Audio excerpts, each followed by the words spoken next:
Hi everyone, I'm Sarah Baker, and this is Mama Stories.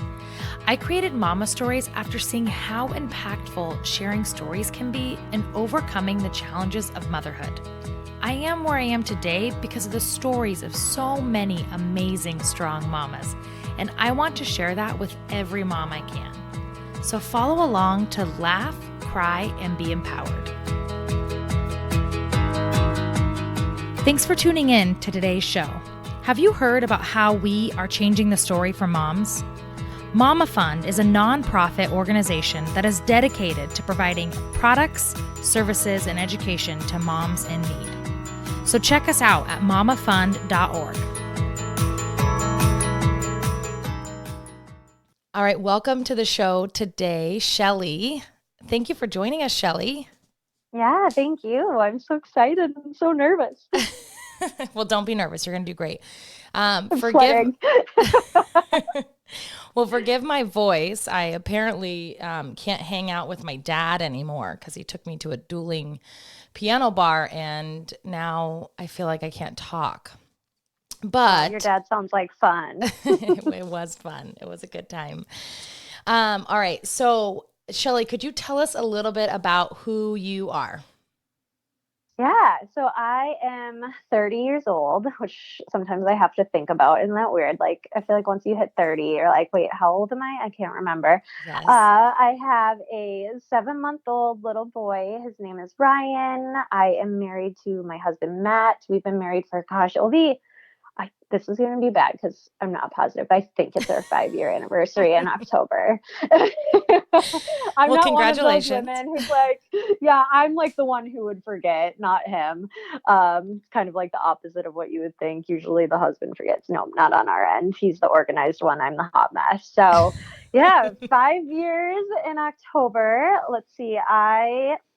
I don't ever know how to explain like what I do for a living, which I think you totally understand. I am a stay-at-home mom. I am a podcast host. I am an author. I am a YouTuber and a dog sitter and a boutique owner. It's like, I don't know. I don't know what I do. You just do everything. Yeah, that's why I just kind of follow my passions. Yeah, that's why the title of mom fits you really well, because you just do it all. You do it all. I know when people ask, I'm like, I don't know. And then it ends up being really awkward because I try to explain it all, but no, I hear you through and through with that, girl. It is hard to explain it for sure. Yeah. Okay, so how long have you been running your podcast? Let's see. I think I started December of last year. So December 2018. And I want to say actually it was like midway through December. Okay. So what is that? December, January, February, March, April. You have to count on my fingers. Almost a year. You're saying this December it'll be 1 year. Yeah. Yeah. Okay. Yep. And you are killing it, by the way. You're doing really awesome. Thank you. And I think it goes to show that when you follow your passion or you follow what's in your heart or what you want to do to better the world, only good things can come. Yeah. And I never knew that would be my path too. Like before the whole motherhood journey, like this wouldn't have even crossed my mind that this is what I would be doing, is talking about just like life after miscarriage. Yeah. No, I hear you on that. I never thought I'd have a podcast, and definitely didn't know I'd be talking about the challenges of motherhood because I thought it was super easy. Mm-hmm. All right. So let's take us to before you started life after miscarriage. So walk us through your journey to having Ryan. Yeah. So I always thought that I would have kids before 30. And then I hit 28 and I was like, oh shit. The thought hadn't even like crossed my mind. We had been married for about 3 years and it was almost this like, okay, we better get on it. Like I knew I wanted to be a mom, but it just I never really felt ready. And I don't know if you ever really do feel ready for it, but originally when we decided to start, we started off like super chill, just like, okay, well, we know we want kids, but we're not in any hurry. So we'll pull the goalie and, we'll just kind of see what happens. Yeah. But it ended up happening pretty instantly. We pulled birth control. I think it was like halfway through the month of July. So I kind of already missed the July window, even though I didn't really know that, because like you forget everything that you learned in health class back in high school. And like I didn't really know anything about the fertility window and whatnot till I got later on through my process. But so July was kind of out of the question, and then we got pregnant in August. And just the timeline, bear with me, because it's like, I don't know, a lot happened in that year of us trying to conceive. And yeah, we found out we were pregnant in August, and I'll never forget that, like, that holy crap, we're gonna do this type of excitement. I don't even know how to explain it, and I really didn't realize that I was never gonna get that feeling back either. It kind of only happens that like first time. Yeah. But we ended up losing that pregnancy just a few weeks later. So it was 6 weeks when we lost that pregnancy, and it was devastating. Like, I was totally heartbroken, but at the same time, I felt like, okay, you know, this happens. Like, that's what the doctors told me. Like, this is 1 in 4. This happens. And I kind of was like, one and done. Like, at least we got that out of the way. Almost. I don't mean to be like nonchalant, but like that first one, it sucks, but you also have a lot of hope moving forward. Right. And one thing that I'm like super grateful for about that miscarriage, which I know that sounds really weird, like grateful and miscarriage just usually don't go hand in hand, but I had mentioned that I wasn't sure and I wasn't feeling ready to be a mom. That moment made me realize that I really did want to be a mom. Yeah, that's good. And I wanted to be a mom like now. So the chillness kind of like went out the window. And I always say the crazy is real after miscarriage. Like, you just kind of go a little loopy. But we got pregnant again the following month, actually. So really fast again. And we lost that baby just a few days after finding out, which doctors term chemical pregnancy. I say that with like quotations because I just hate that term. To me, it makes it kind of sound like it's not real. But that positive pregnancy test, like, I started daydreaming, you know, if it's a boy or girl, what the nursery is going to look like. Like, I went on Pinterest and started just like pinning stuff and started, you know, wondering who the little human inside me was going to be, all the normal things that go through your mind when you find out you're pregnant. Those were all very real. So like, chemical pregnancy, I don't know. I just don't like the term, because even my husband was like, "Oh, so you weren't really pregnant?" And I'm like, "Fuck you. Are we allowed to swear on this?" Yeah, of course. Let it out. Like, fuck you. Like, yes, I was. I'd never totally heard of a chemical pregnancy before. So they're saying like you had a false positive, or what are they saying? No, so that's what I mean. Like, the term sounds like you weren't actually pregnant, but really it's just an early miscarriage. Oh, okay. So Man, I don't know why they term it chemical pregnancy, but to me, it's just like, I feel like that just sounds like, oh, well, you weren't really pregnant. Right. Right. Well, and it just is kind of insensitive, right? Like, I just feel like naming something like that seems a little insensitive, especially because obviously people experience more than one, or they experience them later or earlier. I mean, it doesn't make a difference, right? You're still pregnant. You're still getting that, like, I'm excited. I've got my positive. This is what I want. And then it's taken away. Everyone on here, like everyone listening to your podcast, is probably a mom, and I'm sure they can relate to those feelings of like when you find out you're pregnant, when you get that positive pregnancy test, you instantly change. Oh yeah. Like, you instantly become a mom. And so it's very real, even if it ends early. So yeah, that one ended just a few days after finding out. And then January 1st of 2018, we found out we were pregnant for the third time. And I actually felt really good about this one, because it was kind of like January 1st, like new year, new me, fresh start, you know, like I was like, this is it. But a week later, we lost that baby as well. So at this point, my mind kind of started to kind of wander and be like, okay, are we even going to be able to have children in the first place? You know, I went from not really feeling ready to like really feeling ready, and then kind of like, is this even gonna happen type of a thing? Which then, you know, was there any explanation as to why you were having miscarriages, or was it just? No, not really. So after your after your third loss, that's when like the medical world starts to take you seriously, which is just crazy to me that it takes 3 losses before they're like, okay, let's do some testing. Yeah. And we went through the whole testing process and everything came back very normal, which is a really weird feeling too, because you're like, oh, good, like nothing's wrong, like you don't want Yeah. anything to be wrong with you. But at the same time, you just like don't have answers then. So you kind of just have Right. to keep playing that like Russian roulette with Right. your life and your babies and your mind, because your mindset is like, oh gosh, I'm telling you, the crazy is real. Yeah. After And at miscarriage. this point, you started life after miscarriage because now you're talking January 1st, 2018, right? Oh, no, you started December 2018. Yep. Yep. Okay. I Okay. wait, I'm trying to think. Again, my timeline is No, so that's okay. crazy. I'm only like a Yeah. third way through my Americano, so wait till the end of this podcast and then I'll be able to recall everything you just said. Oh goodness. I'm like, wait, did I have this miscarriage in 2017? No, it was 2018. Okay. So, Wait, yeah. So no, I had not started the podcast yet because I started December. Yeah, okay. 2018. Okay. So, All right. So you've had your um, third. You're feeling obviously blue. There's no results that are saying why this is happening. So now you try for you try yeah. your fourth time. Yeah, well, at this point, it's like people started to ask a lot of questions like, are you going to adopt? Are you going to do surrogacy? Like, all of those things, which I just have to throw out there. Like, don't say that to anybody going through infertility unless they're saying it themselves. And I'm like Right. all for those ways of motherhood. Like, don't get me wrong. Like, if it would have come down to that, that definitely would have been something that we would have talked about, and my husband and I did talk about it in privacy.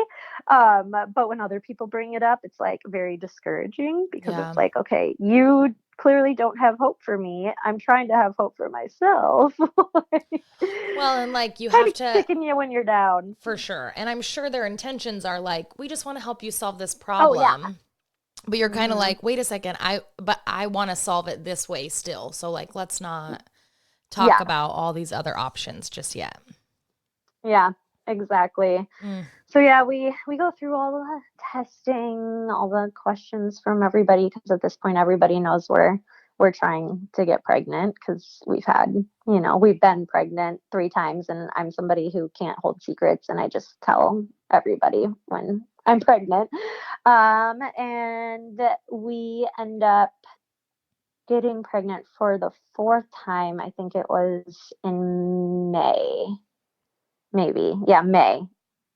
And we ended up losing that pregnancy, oh I man. believe, a week later. Yeah, a week later. So what are you And thinking at this point? Like you oh just, gosh, I was numb. I think I was numb. yeah. And I cried, and then I got over it. And then I kind of just felt like the girl who cried wolf, almost Mm, like I'm pregnant, just kidding, I'm not. Like, it was ridiculous and super lonely, and probably the darkest time of my life. yeah. Um, but we did then get referred to a reproductive endocrinologist, and they just dig a little bit deeper, into, you have your OBGYN and Right. they do everything they can. But when you go see a specialist, they're just able to kind of like come up with in my eyes, a better game plan. And at that point, she actually put me on thyroid medication. Even Okay. though I wasn't like out of the norm with my levels, but there is some correlation with miscarriage and um, your thyroid being over a 2.5, and mine Okay. was a 2.7. Oh, okay. So yeah, she just wanted to lower it a tiny little bit, but technically, like the normal range, I think is like I think it's like don't quote me on this, but like a 1 to like a 4 or Okay. something like that. So I was still in that normal range. So my OBGYN like wasn't concerned about it, but she, being a reproductive endocrinologist, was like, hey, like, last resort, let's try it. It's Right. not gonna harm you. And that month we got pregnant for the 5th time, which I call our lucky number 5, because this is the little guy that stuck around and is now 7 months old here on Mm, Earth. So that's Ryan, which it's still very surreal that yeah. we went through all of that and now he's here. Yeah. So after experiencing so many miscarriages, was your pregnancy with Ryan like joyful, or did you still Oh, carry a girl, lot of no. fear? Yeah, I I hate bet. pregnancy. I hate it so Mm, much. Like, totally don't want to get pregnant again. I want another kid, but I'm like dreading going through the pregnancy because my anxiety was insane. And yeah. I have anxiety in general. I've been on medication in the past, but I came off of it actually because I was somebody who I was like, I don't want to be on medication when I'm pregnant.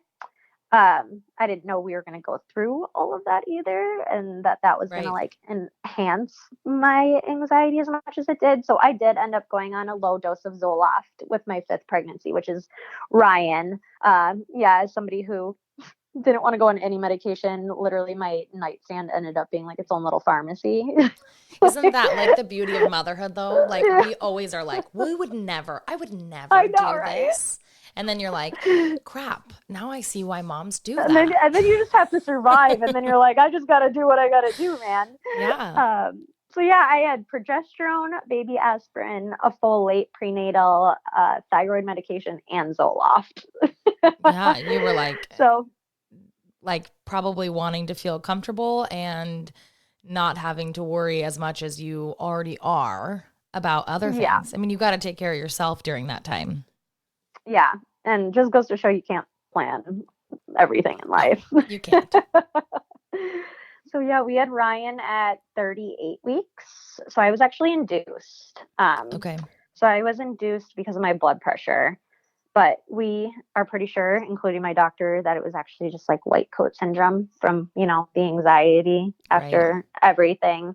But he and I weren't really wanting to take any chances or any risks. So at 38 weeks, we induced me. And about 4 hours after I was induced, Ryan popped out. And Mm. at this point, I'm all for the drugs. I got a lot of drugs in me at all times. So I did the epidural, and it was a super easy labor, actually, which I was a little terrified because I heard a lot of horror stories with Yeah. induction, but it went really smooth and it was great. I was also terrified of being induced. And I was Hmm. so terrified of being given like Pitocin. Like it when you're in Oh, labor, then yes. somebody giving you Pitocin. Oh my gosh, I was terrified. Yeah. I was so thankful though to have a pretty easy labor. Again, I'm with you on the drugs. Like Yeah. I You got don't those. you don't get I handed an needed them. award after a natural labor. Like you just Although, don't. although I was told that when I was pregnant, and now after experiencing just a few hours of what like early labor is like, Yeah. I think I'm going to make them trophies. Like, I mean, Seriously, I'm they deserve cool. it. Yeah, if you want to get the drugs, girl, do it. But if you want to do it natural, I'm going to be waiting outside with a big trophy and being like, "You did it. You're cool. You're cooler than me." And I'm okay with Dude, that. it's intense. I Yeah. think I had contractions for like a half hour, and that's after they gave me the Pitocin, and then I was like, I need the epidural. Get the guy in here. Yes, I remember driving to the hospital and we were passing a Mexican restaurant and there was this like pregnant lady walking across the crosswalk and I was like, "You don't even know what's coming to you, lady." Like I was like, "You go eat your Mexican food and enjoy that cuz pretty soon you're going to be in a lot of pain." And then I was like, "I probably should get the epidural. I'm very mean and this just started."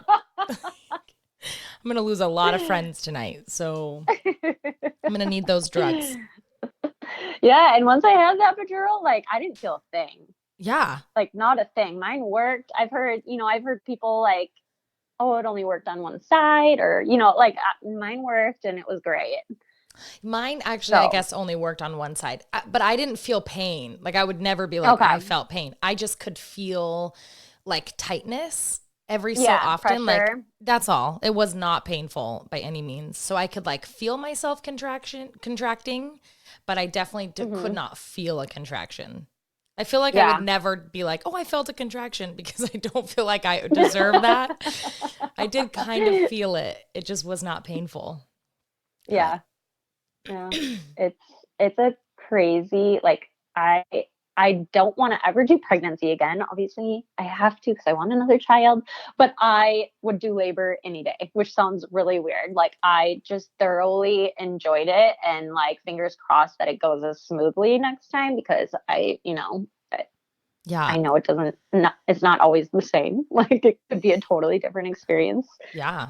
next time, but I really enjoyed it. And I wrote in my ebook, Life After Miscarriage, I mentioned that like I wouldn't be able to breathe until I saw and heard my baby breathe. And that was so, so true. And I think that that really played a role on me enjoying it so much, is because like literally the minute they put him on my chest, I like felt myself take a deep breath, and it was like his life was beginning, but so was mine in like a whole new way. And like the anxiety just like released. And it was the best experience I have ever had, was giving labor to Ryan. I'm so glad you said that. I do.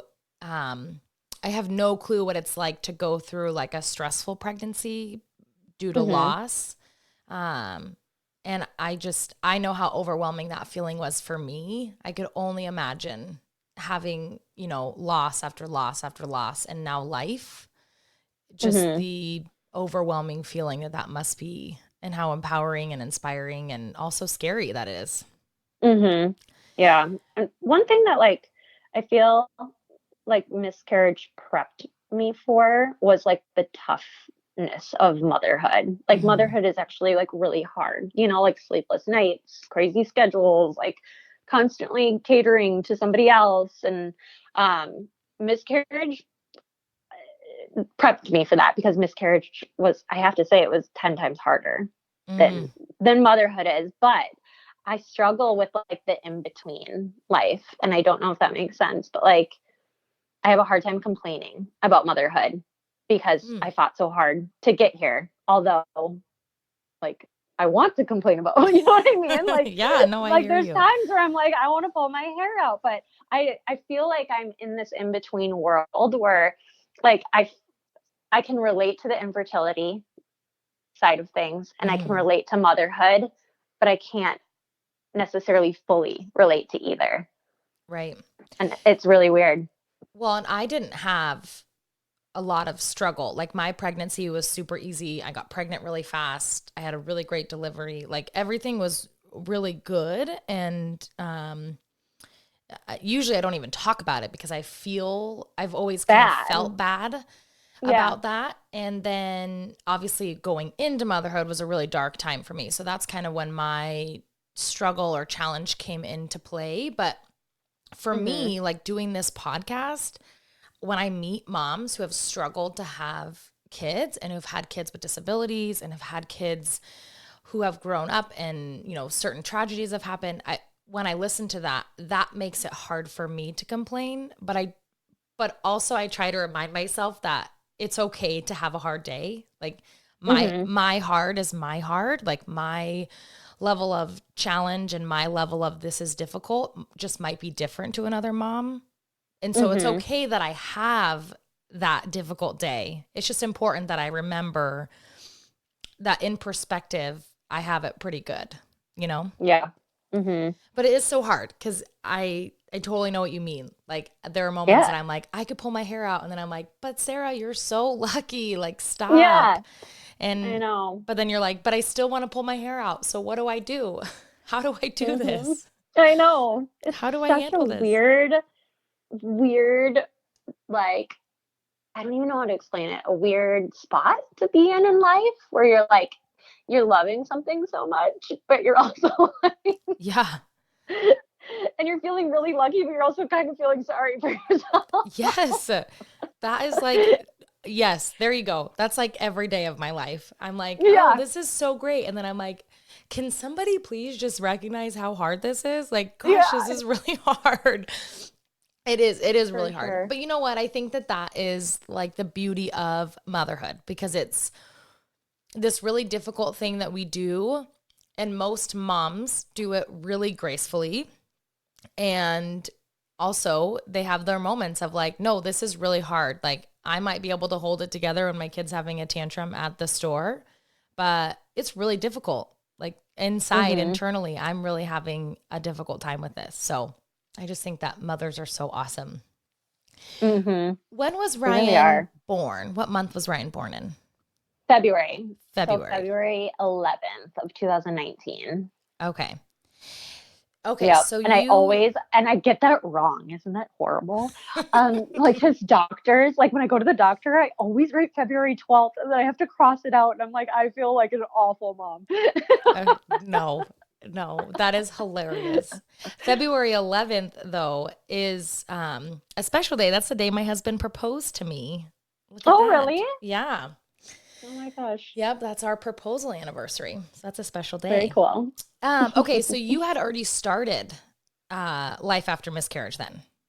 Yes. Okay. Your last couple months of pregnancy, you were like, I'm going to start a podcast. Yep, I know. And yeah, it was ridiculous and it was a lot, but it was something like I had started to actually feel that in betweenness at that point that I was explaining, Okay. like mom and infertility. Like I was somewhere in between and I couldn't really I have a huge, huge passion for bringing awareness and helping women through, life after miscarriage. And I didn't necessarily feel like I could continue to tell my story because my story was kind of shifting and I needed to shift with it. I couldn't continue to just like constantly be talking about the past. And so life after miscarriage was my way of doing that because life after miscarriage is other women's stories. Okay. And how do you find these moms? They actually reach out to me. So I obviously going through all of my infertility, all of my miscarriages, I shared along the way. So I made a lot of connections with other moms who were in a similar situation throughout my journey. And so when I started the podcast, I had already kind of had a lot of women that I was in contact with that have or are going through the same thing. And so that's kind of how it initially started. And since then, it just continuously grows audience wise. And I always mention, like, reach out, you can be on this podcast. And when somebody reaches out and thanks me for the podcast, I always make sure I mention the healing route of sharing is there for you too, if you ever want it. Yeah. Because I don't say no to anybody. I think everybody's story has a right to be heard. And so we just fit it in the schedule somehow and we get their story on. So yeah, that's good. I couldn't imagine saying no to somebody. I guess I'm not like a big podcaster, so maybe I don't have that opportunity yet, but I'm with you. Like everybody's story is so important. And I mean, I've had moms say to me like, oh, just my story, it's just kind of boring. Like, and I'm kind of like, no, it's not boring. It's your story. And I guarantee you there's thousands of moms who feel the exact same way. So by sharing it, you're like helping a mom feel better that she's not the only one. Mm-hmm. Mm-hmm. And if you can help one person, it's worth it. Yes. Oh, for sure. Yeah. It's all worth it. Okay, so I just have a question because here you are starting a podcast. You're about to give birth to Ryan. Mm-hmm. I just feel like emotionally, like the struggle of being able to keep a baby because of loss of miscarriage. And now you're all the way through this pregnancy. Like, did you have fear that, oh my gosh, what if I do this and then something happens? I could just imagine that fear doesn't go away. So how did you handle all that? I don't know. I did Zoloft. Yeah. This podcast is sponsored by Zoloft. Yeah, seriously. I mean, I was on anxiety meds that definitely helped, but I definitely had fears and like hearing some women's stories, especially the later term miscarriages and stillbirths and those sort of things I struggled a little bit with. But at the same time, with my story came a lot of purpose. And that's another thing that I'm just like super grateful for. And so I always just kept that in the back of my mind. I know that sounds really weird, but if something were to happen, I was going to be able to do something really powerful with it. So that's the way that I always kind of thought about it. But obviously hoping that nothing is going to happen. Oh, yeah. I mean, obviously. But I can imagine. I feel like when I hear a story about something that happened to a child later in life, it's like Mm-hmm. another thing I add to my worry list, right? It's like one Oh, more I thing that know. I'm like, oh, great. Now, like here I am worried Grayson's going to choke on something because he's like totally at that phase where he's just, I don't know what is wrong with him, but like, gosh, the kid chokes like every day on something like food. He just can't, I don't know. And it's terrifying and it makes me We so have overwhelmed. the owlette sack. So I did an episode with a girl who she had lost her baby to SIDS, and she now like raises money. Or I know she doesn't raise money. She works with Owlette and gives free owlettes to families with newborns. Oh, that's And great. so my episode came actually that episode came very soon after Ryan was born. And that gave me a whole lot of anxiety, obviously, because I think every mom worries about SIDS. And she sent me an owlette and I'm like, can my kid wear this till he's 18? Because like I want to track his oxygen levels and his heart rate while he's sleeping for the rest of his life. Yeah. Or even when he's 35, like I could get an Yeah. app. I could do it Yep. remotely. I don't have to be right there by him. Yeah, it just never goes away. I just feel like having such a struggle to get pregnant, struggle to stay pregnant, and then kind of just going through this like, okay, we're going to start unpacking all these emotions now before I have Ryan, how that could be not only healing, right? I think that you obviously saw the light of it, right? Like bigger things are going to come of this and I'm strong and I can get through whatever life throws at me. But just kind of like that daily unpacking of like, wow, this could happen or this has happened. And just hearing that every day, it just has to be really hard to be able to kind of separate that from what you're experiencing. Yeah. And I'm actually going through a lot of the anxiety again as we're starting to talk about baby number 2.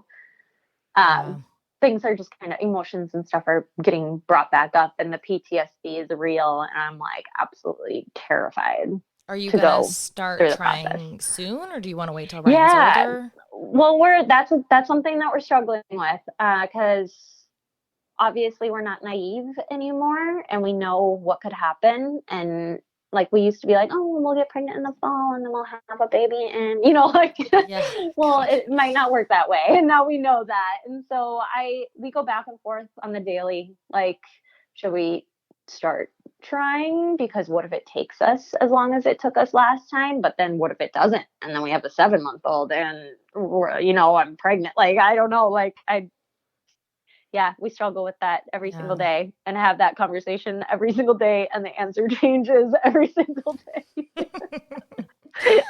That sounds like parenthood too. Yeah. Isn't that how it's like?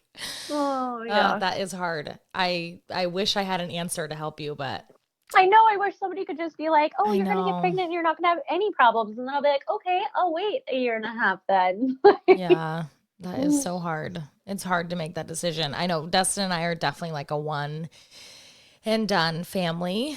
And we knew that before we had Grayson. That was like our thing. We just wanted one.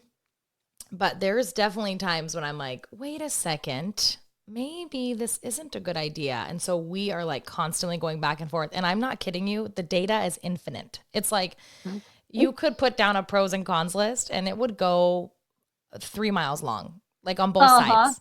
So it's like, how do you make a decision when there's so much data on both sides? And then there's also just like the other line that's like, you truly don't know. It's not really up to you.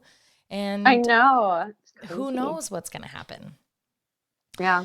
Well, speaking of anxiety, I have a question. So I obviously follow you on social media and you just left Ryan for the first time.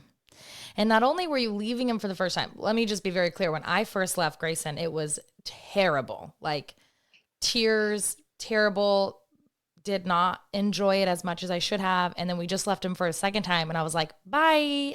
This vacation got over way too fast. What's happening? So it was a lot easier the second time. But that first time anxiety is real. And then I know you had a traumatic thing happen with like the way you had your childcare set up, like the day before you left. So walk us through everything that happened and how you made it through. Oh my gosh, I was holding my shit together real well, and I was like super proud of it. And I was like, I got this. Like, I'm going to Mexico. I'm gonna have fun with my husband. Ryan is taken care of by my parents, which like is for me is like I love my in-laws and like we're great and they babysit all the time. But first trip away, I was like, my parents need to watch him Yeah. because that's just my mind needed that. Like that was where I was going to be good and okay. Yeah. And that was the plan. And then about like 12 hours before we left, my mom actually fell Oh and she no. fell on a metal planter and she ripped through her lip, crushed her jawbone, and pushed all of her teeth back. Ugh. And Poor yeah, mama. I know. So she was in the emergency room. She's good and everything like looks really like really good right now. Like it healed really quickly. It's not over, but she's still meeting with oral surgeons and whatnot. But yeah, that happened about 12 hours before we left. So then I had to start making phone calls and figure out a backup plan. And luckily, our family's all really close proximity wise. So my in-laws came for the first 2 days and then he was going to go to my sister's. And then if my mom was feeling up to it, he was going to go back to my mom's and then my others. It was just a mess. And I was like, Oh my he's going to be gosh. jumping around. Now I need to switch up his whole packing because my mom has everything for him other than clothes. So that's originally all I packed for him. But everyone else in my family doesn't have the things that he needs, like, a crib or pack of play and, um, you know, toys and all of the stuff that he would need, bath soap, everything. Yeah. So it kind of switched up the things that I needed to do 12 hours before we left for our flight. Oh my gosh. But my mom ended up being okay, and my in-laws took him for the first 2 days, and then he went to my mom's. Oh, So good. Okay. yeah, but I broke down. That was the first, like 12 hours before we left, I was bawling my eyes out, having a complete panic attack. Like, yeah. Yeah. I mean, oh man, I just want to tell you, I was terrified just to leave Grayson, and he had childcare all set up and it didn't change, thankfully. But if that had happened, I probably just would have canceled the trip. I would have been like, nope, cool, bye. Go on the trip by yourself. I have to stay here with the baby. It ended up being great. And like, there was one point where I just like took a deep breath before we got on the flight. And I was like, he's with family. They all love him. They all care for him. They will figure it out. Yeah. Like, and that's what I told myself. Went on the trip, had drinks. We FaceTimed often with him. And it ended up being a really good getaway. And 4 nights was perfect. Oh, good. Yeah, it wasn't too long. It wasn't too short. And it was a good reboot. But nobody told me how tired I'd be coming back into reality. Oh, yeah. You're like, wait, can I get a vacation from my vacation? Yeah, seriously. Yeah, it's exhausting because you're like so used to you almost, it's like, it's funny. It's like when you go to sleep and it's like you hit REM sleep and then someone wakes you up. That's Mm-hmm. kind of what vacationing after being a parent is like. Cause like you go on this vacation, takes a few days to adjust. Now you're drinking at 9, everything's good, like whatever. And then you're like, oh, wait a second. Someone just woke me up and I'm changing diapers and doing nap time again. Like I didn't get enough Yeah, sleep. I know. I know. All right, so you survived your vacation, so that's good. Yes. And you'll do it again because vacations Yes. for moms are very important to get your own health, Mm-hmm. your own stability. All right, what's been the most like challenging thing for you of being a mom that's experienced loss with Ryan? Oh man. Um, Probably what I kind of mentioned earlier is just that feeling of this is hard, Mm, but miscarriage was harder. And I felt and do feel ungrateful for complaining or thinking that it's hard yeah. when I have every right to feel that way. You know what I mean? Yeah. It's like a battle that I face on a very like regular basis Yeah. of like wanting to explain how hard my day was and then feeling like I can't. Mm. I do think perspective is good. I just also think like it's really okay just to feel what you're feeling.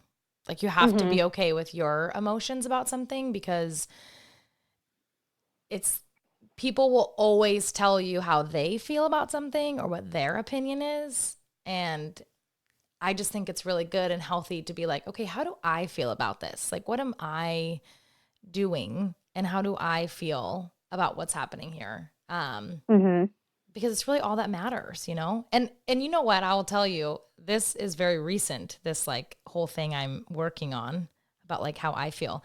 And it is because Grayson is now in this age where he's transforming into a human. Like he has opinions and knows what he likes, and the terrible twos are real. And I'm trying really hard to embrace them. It's hard, but I want him to be okay with like what he's feeling. And so if he's feeling frustrated, I'm like, okay, like you're feeling frustrated. That's cool. Like feel that. I don't know why. Like I wish I could figure out why and do this for you, but like that's what you're feeling. And since I've seen him kind of go through these like ups and downs, and he's happy and he's sad and I think like, gosh, kids just have it all right and we have it all wrong, where Totally. they are just like so good at just wearing their emotions and having no fears, because they obviously don't have that sort of complex yet. But so I'm trying really hard to be like, cool, no fears. Like this is just how I feel right now. And someone else might get it or not get it, or someone else might have it worse or not have it worse. But like this is my emotion towards this. And I'm going to work through that. Like just me and myself and my emotions. Cause I get that. I struggle with that all the time. Like Grayson's a really good kid, and people always like, my family's always like, he's so good. What do you mean it's hard? He's so good. And it kind of makes me feel like a lesser You're mom. like, you're not alone with him 24 hours a day. Yes, exactly. But it does. It makes me kind of feel like, oh, well, gosh, I guess I'm just not very good at this because it is really hard for me. And then I have to remember like, no. Like I'm in it. This is my feeling. This is how I'm feeling about this. So that's their opinion. Yeah. Let them have it, but I get to have mine too. So it's really Grayson. Yeah. All this comes from being his mom. Like I swear he teaches me more than it's crazy what you learn, right? Society hasn't affected them yet. Right. So yeah, like you said, they're doing it right. And we're just over here trying to, not embarrass ourselves. Right. Trying to save face all the time. Yes. Well, I will tell you, when Grayson was little, probably around Ryan's age, like 7 or 8 months, he was obsessed with crows. I don't know why, but those were like the birds. When he would see them, he'd be like, whoa, a crow. Like not say it, but obviously his eyes and his body, and he would point, and he'd be so excited about this crow. And I remember one time in the summer we were swimming. We were doing something, and it was a lot going on. And then Grayson found the one crow and was like, oh, that crow. I like excited, pointing at it. Like you could just tell his eyes were lighting up. And I thought, that is so funny. Like to me, one, I would not even notice it. And two, if I did, it's sort of an inconvenience, right? Like people don't look at crows as like this beautiful bird that's flying through the air. And I thought, oh, wow, I think I'm learning something here, which is, why do we not like crows? Like, I don't know. Yeah. Maybe I have it wrong. Like maybe they really are beautiful creatures, and I've just allowed this like complex of life or society to tell me how I feel when I see a crow, when clearly this like super innocent, like brand new human is like, no, that's pretty cool. Like you guys are missing out on this like really cool creature that's sitting right here. And it just, who knew a crow would teach you life lessons? Who knew? It's those things, and it happens all the time. It's like trains or late ferries and things like that I'm like, okay, obviously we're looking at this very differently now that we are a part of this society. But when we're little tiny humans and have no clue who's who, it's like, no, not a big deal. Like just enjoy it. So true. Yeah. I feel like I learned that on a daily. Yeah. I did notice that you just recently started a daily journal. Do you Mhm. mind talking about that a little bit? Because I know it's geared maybe to help moms who have experienced miscarriage, but when I looked at it, I thought it was a really good journal just for all moms to kind of go Yeah. through the day-to-day pregnancy and even motherhood. Yeah, so it's not live yet. I have had multiple rough drafts and I haven't liked them. So it is still a work in progress. I think I actually received it today in the mail to kind of like look it over and see if it's finally ready. But it is so when you're trying to get pregnant, like there's so many apps out there and like the apps are great, but they can get very overwhelming and very confusing. And to me, like the trying to conceive process is already like confusing and overwhelming on its own. Like I said, I have anxiety. Like I need to make things as simple as possible. And I'm a total pen and paper type of person. So this actually came up now that we're talking about baby number two, because I had mentioned like it's really freaking me out. And so I was like, I need something to just Yeah. like help me get through this. And so it's a journal where you can handwrite, the date, what cycle day you're on, if you're ovulating, if you've had sex that day, like literally, like, yes, it has that, and what DPO you're on. And then it has a daily affirmation for each day, for 3 cycles, so 90 days. And the daily affirmation it's really based off of life after loss, or, trying to conceive after miscarriage, because they're quotes that I personally used after we went through all of our miscarriages to just kind of like keep my head up and keep going. And then there's a journaling section on the bottom. And the journaling section, obviously, you can write anything you want, but there are 2 specific questions on there. And one is, what do you love about yourself today? And what do you love about your significant other today? Because those are 2 things that can get very lost in the process. So, yeah, it's 3 cycles, 90 days. And it's just to help kind of get through the overwhelming process of trying to have a baby. Yeah. And I know it's for obviously trying to get pregnant or just going through that journey, but those last 2 things you mentioned are my favorite. First off, I'm a sucker for quotes. I love quotes. If I got more tattoos, I would just have like quotes written all over me. I love Right. quotes. Me too.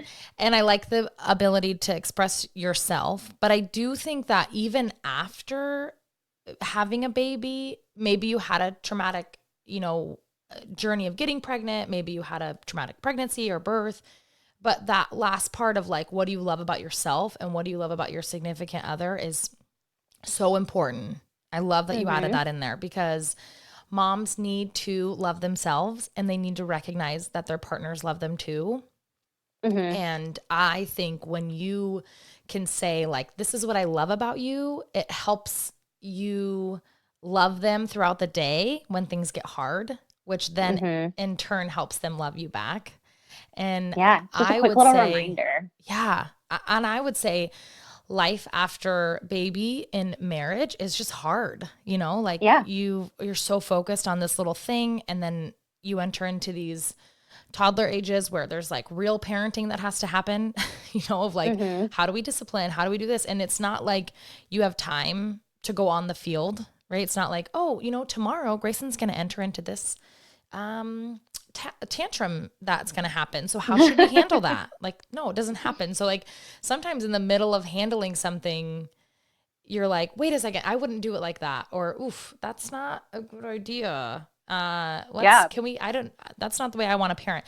So you have to go back. And I do think doing something like that, a daily affirmation for yourself and for your significant other, can help in those moments of like, okay, I'm really frustrated because that's not the way I would parent, or I'm really frustrated because the way you've said that, like all those things that come up in parenthood. It's good to remember the times before you had that Yeah. baby, and the decision to go into this journey of parenthood together. Yeah. And also why vacations are important. It's like you Yes. just need to reconnect, because you really do. It's like you're taking care of somebody else now, and your relationship really can get lost. Yeah, it really can. I do have one last question. Well, I have a couple last questions. I shouldn't say one last question. But you just mentioned this thing, and I remember seeing it on Instagram, your journal that you're coming out with. How do you do it? Like, I know it's hard to say what you do, but I know running a podcast isn't easy. Even if moms are coming to you being like, I want to be on, like there's still, it takes time. It takes editing. Now you're writing this journal. You've already written an ebook. You do a YouTube channel, you put out videos all the time. Like, how do you do it? Like, what is your secret sauce to get this all done? Caffeine, literally. Like, I'm not even kidding you. I drink a lot of coffee, and my husband really does help a lot. So I take advantage of the time when he's home too. So I do a lot on the weekends, which I do a lot weekend mornings because I want to make sure that I also have time to hang out as a family. So weekend mornings are kind of like my main working sessions. And then I do a lot with Ryan in my arm. And like, I know a lot of people wouldn't do that because they think that it's a nuisance or like I can't do that because I have my baby or my child, but I just say fuck it. And I'm like, if you know what, if you don't want to watch my YouTube video with a kid screaming from now, time again, like, then don't watch it. I don't care. Yeah, exactly. It's the only way I can get things done. Yeah. So yeah. And like I said, I have a lot of family close by. So, they babysit every now and then. And, I just don't take things too seriously either. I'm very purpose driven and I'm not all that like money driven. So like if things flop, I just don't care. Yeah. Well, you're obviously following your passion. I do think what you're talking about is like a lot of times it's easy for us to have all these excuses of like why we can't do things. And it's easy as moms because we literally have them in front of us all day long. Like we could just blame it on the baby. Like, I can't. But clearly I think what you're doing is you're just saying I can, and you're just doing it. Like you're just figuring out a way to get it done. Yeah. Don't wait. That's like my thing. When people reach out and they're like, how did you, like, I just did a YouTube video of like how to write an ebook and publish it. And I literally just said, start writing, like literally just start writing. Don't think about it. Just do it. Yeah. Like, and then figure it out, because that's the only way you're actually gonna, if you take forever to figure out how to do it, or if you're gonna do it, you're not gonna do it. Yeah. Well, and if you're like me and you need a title to something before you can start, it takes a long time. Yeah. That's like my biggest holdup. Before I started Mama Stories, I was like, but what would I call it? And it took me probably even longer because I was like, no, I need to find a name. And then one day I was like, oh, I guess it's Moms Telling Stories. Wow. Why did I overcomplicate that? Just Mama See, and Stories. I'm more like, well, I can change the name. So we'll start with this. I know. See, I just have for me, it's like names are a really big like titles. So if I ever wrote a book, which I don't think I ever will, but if I ever did, I would have to have my title of my book before I could start. Like that's how it would work. I'd have to be like, no, but what am I going to call this book that I haven't written, that I don't know what it's going to be about? But what would I call it? What do you think? All right. Well, Shelly, I feel like I could talk to you all day long. But I do have one last question. Okay. If you've obviously gone through loss, now you have your baby, you're going through the anxiety of having another baby. And on top of all this, you are a true mompreneur, doing all these things, following your heart, just trying to better the lives of moms. So I have a question for you, which is, what is the one piece of advice that you would want all moms to take away from your episode today? This is something that I always say, and I don't know how it's perceived. I always say, keep your eyes on the prize. And I think that can go for anything. So if you're struggling to get pregnant, keep your eyes on the prize. If you're struggling with miscarriage, keep your eyes on the prize. If you are, in motherhood in general, like struggling on a day-to-day basis, just keep your eyes on the prize. Like, what do you want out of life? Just keep going for it. So that's the one thing that I tell anybody in almost any situation. is just keep your eyes on the prize. I think that's great. Because there's going to be things that pop up and are going to want to pull you away from that prize, but just keep going for it. Yep. No, I think that's really good. That looks like something. See, you and I are very similar. It's like a little quote, like you need, I'm going to get that tattooed on my arm. Keep your eyes on the prize. Keep your eyes on the prize. Just so I can keep looking at it. No, I think that is so good because there's a lot in our lives that can distract us. There's a lot in our lives that can deter us or make us feel like it's overwhelming or it's too much. But if you've got something on your heart that's knocking, like you have to open up the door and just keep going and keep pursuing that for sure. So good. Yeah. Well, thank you so much for all your time today. Yeah, I know you're a busy mama. I know you've already done a podcast interview already today. You probably have more. No, you're my last one today. Okay. I gotta go watch the Vikings game. Oh, okay. All right. Well, you can go do that, and I will let you enjoy some football. Thank you so much for your time today. I really appreciate it. Yeah, and I appreciate everything you're doing. You're making a difference, and I appreciate our friendship that's kind of come out of this too, because it's always nice to find moms who are in a similar boat and just kind of like, you know, trying to make shit happen. So. Exactly. No, I'm very thankful as well. I really appreciate it. Thank you for listening. I hope you loved it. Please subscribe to this podcast so you can get the latest episodes and tell us what you think about it in the reviews. And mamas, I love you.